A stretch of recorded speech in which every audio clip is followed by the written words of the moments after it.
Okay, I'm with a bunch of future of entertainment folks here, and I'm going to ask them what transmedia is and what it means to them. All right, here is Xiaochang, right? Xiaochang Li. Xiaochang. Okay, what is transmedia to you and what does it mean? Well, I mean, I tend to think of transmedia vis-a-vis how multimedia, for instance, that what's unique about transmedia isn't that it exists across platforms, that exists both across and between platforms and different texts. So when we talk about transmedia, the first question we have to ask is trans to what? And are we talking about moving across genres? Are we talking about moving across platforms? Are we talking about moving across texts, different forms, different narrative structures? And I think the great thing about transmedia is that it is a very slippery term, and it allows for the openness for us to sort of carve out new spaces and carve out new sort of narrative structures that allow for different types of stories to be told. Okay. What is the newness of transmedia then? I don't think transmedia is a new concept actually, and William Uricchio right there has taught us historicize and situate historically the different types of media. We're trying to find out what transmedia is and what makes it distinctive from previous incarnations of cross-media and so on. We were talking, for example, Greek mythology, statues and tablets that have been done. It's cross-media as well. How do you define transmedia then? Well, so trick one is how to define it. There are a number of different definitions. I'm trying to get light. So a number of them turn on whether you do unique things in each different media segment or whether you're sort of porting the story across adaptation. I think there are definitions that probably lean on the adaptation side, those that lean on the unique side. And then there's the way you would argue that. So if you were to think of the Catholic Church, that popped up yesterday, but you get the same narrative, but articulated in very different ways. So the Mass is a verbal and gestural enactment of something that is written in a highly diffused form in the New Testament, but embedded in architecture in a very different way. Orientation of the building, floor plan, stained glass windows that articulate those bits of the narrative in other ways. Seriality with the Stations of the Cross.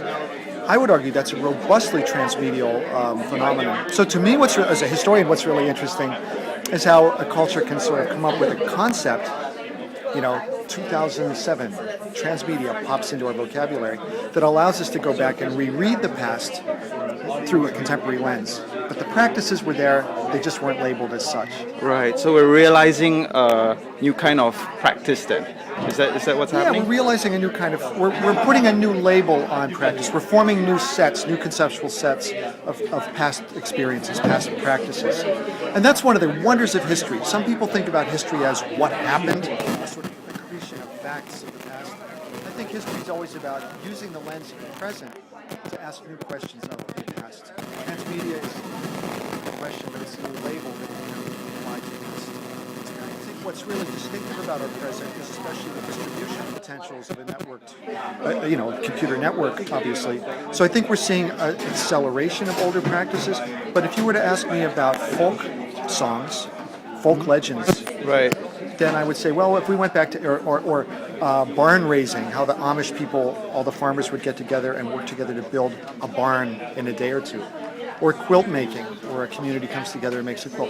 Those two would be examples of a practice where groups of people come together and collaborate on a community effort where each has an individual bit, but it's submersed into a bigger whole.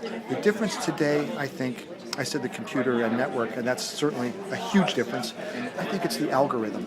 I think the fact that our subjectivities today are reorganized through the various algorithms that, whether Wikipedia uses them for reliability or whether Google to sort of track our behaviors, that to me is the conceptual difference today. The whole of the modern period is about distinguishing the subject from the object.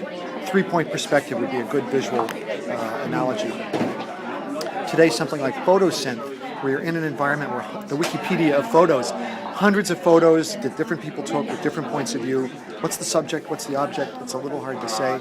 It's the algorithm that's really, that to me is the really newness of the present. It's almost like rulemaking then, in a way. It is about rulemaking. Rulemaking. It's about setting up, right, a program or a process that will sort of re-articulate in some way.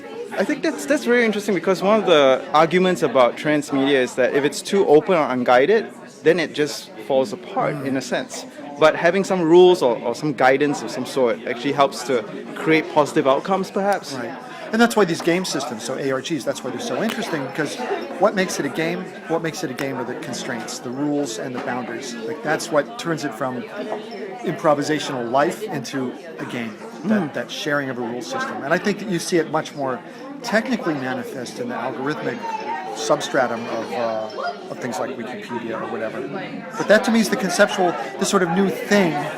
But in fact, the practice is a very old practice, I would argue. I think culture's language is another great example of a really collaborative endeavor where we each add our own bits, and Singlish is a great form. Yeah. And we're creating new words, new what you call that, terminologies today, geek speak and all that, lol, ruffle and all that. Adding new words, adding new meanings, dog, what do you mean dog?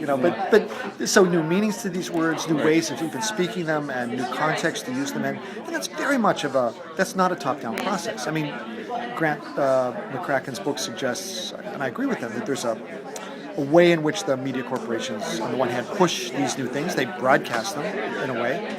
But there's also a way in which they're tapping from and drawing from what people also do. They watch for the trends and amplify them in a sense.